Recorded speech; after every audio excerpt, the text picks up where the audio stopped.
Evening, everybody. Great to be with you again. Continuing with our Moravian daily readings in the New Testament, and we're in this letter that James, the brother of Jesus, James, the leader of the church in Jerusalem, wrote to primarily Jewish followers of Jesus. But as we know, we are both grafted in, and this word has come out to us. And so, we find incredible riches in it and a real blessing from it. And our reading today is going to take us from verse 19 of chapter 1 through to verse 27. And in this passage, James is going to now kind of transition from his opening comments through into an extended section of the letter, which is really about practical Christian living, reactions and responses to some of the things in the world around them, and the proactive way in which a Christian can actually be counter to the culture in which they live. So he's going to quickly reference a number of the themes that are going to be really significant. Some we've already had, and many are going to be significant as you go through the letter. So what kind of themes do we have? James has a particular emphasis on the tongue, on our manner of speech, our mode of speech, the things that we say. And he also has a reference to the fact that it's out of the heart that the mouth speaks, and therefore the attitude of the heart, and particularly with reference to both anger on the one hand and pride on the other. And he's going to really address those things. He is going to address the need for holy living, and not to live according to the culture that that he was in and his recipients, the letter's recipients, are in. Practical means of mercy, ministries of mercy, that's going to be really important for James. But at the heart of all of this, over and over again, when he's referencing any of these practical Christian living kind of topics, his desire is not only that his listeners would hear what he has to say, much of which it's in very long-standing biblical tradition. We've said that a lot of what James says, it sounds like the Proverbs, it sounds like the prophets, and it's very, very similar as well to a lot of Pauline thought and writing, even though it's come about largely independently, of course. He's not just so interested in kind of saying what he says, although he says it brilliantly, so plainly and easily to understand, but he wants us to be obedient. For James, obedience is at the heart of the gospel. And this is very profound, isn't it? Because here we're listening to a younger brother of Jesus, who's naturally born to Mary and Joseph, as we understand, and yet he wrestled and struggled and indeed rejected, rebelled against the gospel of Jesus as presented by Jesus. But at some point after Jesus' death and resurrection, he's come to acknowledge Jesus as Lord. I don't know what your sibling relationships are like. I suspect growing up, either you or siblings may have wanted everyone else to acknowledge them as Lord. It didn't go so well, did it, in the Old Testament when we think back to kind of Joseph and his interpretation of dreams. Sibling rivalries, distinctions, superiorities, and humblings, not humbleness, but humblings, they can be pretty tricky. And we can only imagine naturally how that looked when they were interacting with Jesus, who was coming as the Messiah. They struggled, they got it very wrong. But here now we find a James who is submitted to his older brother in a very profound way, not only as an older brother naturally now, but as his older brother in the faith, the firstborn amongst many brothers and sisters from the dead.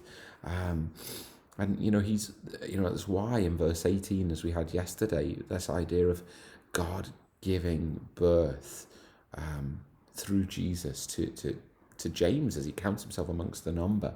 It's so wonderfully profound, isn't it?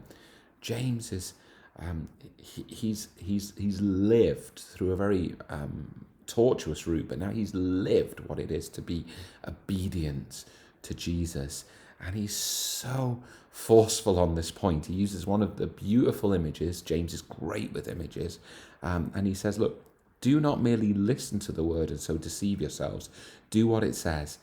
Anyone who listens to the word but does not do what it says is like a man who looks at his face in a mirror and after looking at himself goes away and immediately forgets what he looks like. Now, many of us might want to forget what we look like after seeing ourselves in the mirror. But if that actually happened, I think we'd be straight to the doctor and ask for help, because it would be so very wrong and troubling.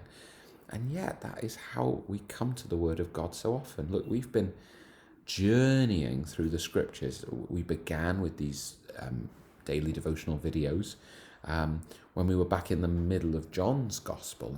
So we've got to go all the way around and back again until we complete the New Testament. It's been many, many months. Before we were doing these videos, we're encouraging everyone who's part of our church to read these texts. And we were in that kind of a practice for many months, even years previous. We've read a lot. We've journeyed along. We've listened to a lot, perhaps discussed a lot. You know what they say?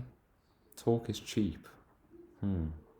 Actions speak louder than words. They're not biblical phrases, but they're rooted in the same sense. James says, don't merely listen to the word. You're deceiving yourself. Do what it says. Obedience is key.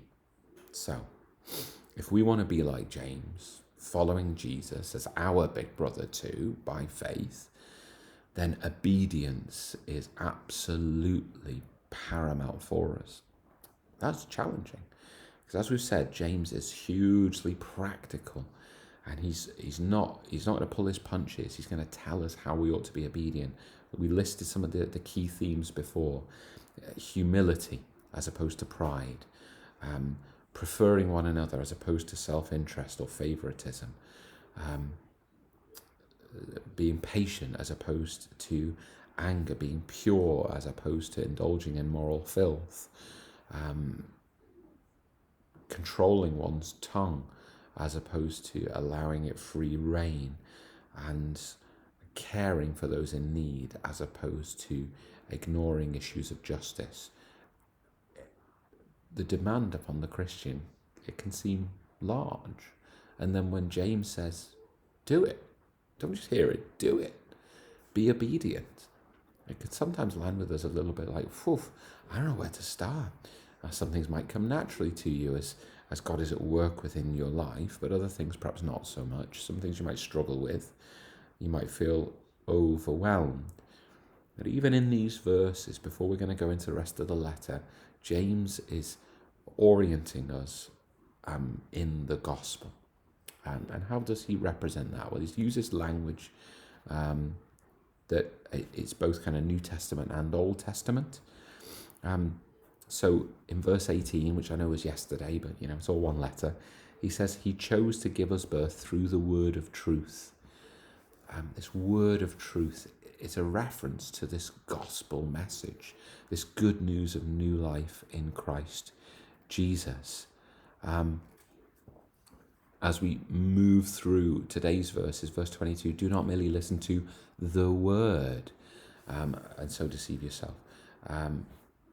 This word of truth, listening to the word.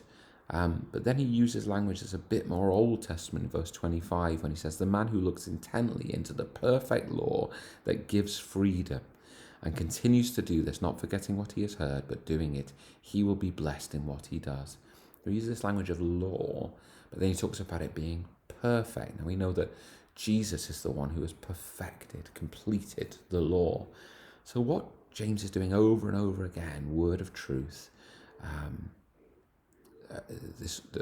the word the word that is planted in us, which can save us, verse 21, and the perfect law, the law that gives freedom.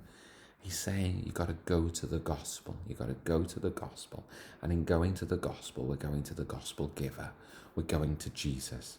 He alone is the one who can enable us both to understand and to do his perfect will.